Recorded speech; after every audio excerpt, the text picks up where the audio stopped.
জমকালো আয়োজনে লন্ডনে বাংলাদেশ সেন্টার উদযাপন করেছে বাংলাদেশের জাতীয় স্বাধীনতা দিবস ও বাংলা নববর্ষ।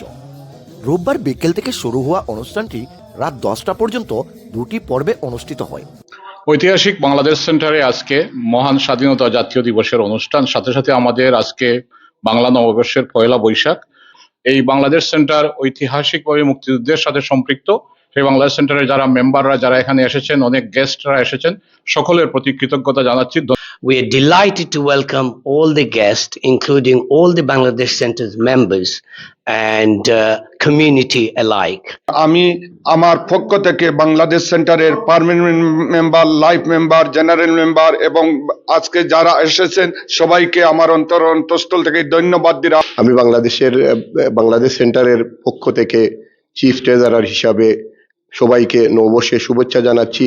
বাংলাদেশ সেন্টারের ভাইস চেয়ারম্যান তফাজ্জল মিয়ার সভাপতিত্বে ও সাধারণ সম্পাদক দেলোয়ার হোসেনের পরিচালনায় অনুষ্ঠানের প্রথম পর্বে প্রধান অতিথি হিসেবে বক্তব্য রাখেন ক্যামডেন কাউন্সিলের মেয়র কাউন্সিলর নাজমা রহমান। সেন্টারের সাংস্কৃতিক উপকমিটির আহ্বায়ক আবৃত্তিকার ফখরুল আম্বিয়ার পরিচালনায় অনুষ্ঠানের দ্বিতীয় পর্বে ছিল মনোজ্ঞ সাংস্কৃতিক অনুষ্ঠান। আপনাদের এই স্বতঃস্ফূর্ত উপস্থিতির ফলশ্রুতিতে আজকের এই অনুষ্ঠানটি আমরা সাকসেস করতে সক্ষম হয়েছি। এই সময় তোমার সময়, এই সময় আমার সময়। অনুষ্ঠানে বিশেষ অতিথি হিসেবে বক্তব্য রাখেন এনফিল্ড কাউন্সিলের deputy mayor councillor Amirul Islam. Kamrul I Rasel, Ananya news, London.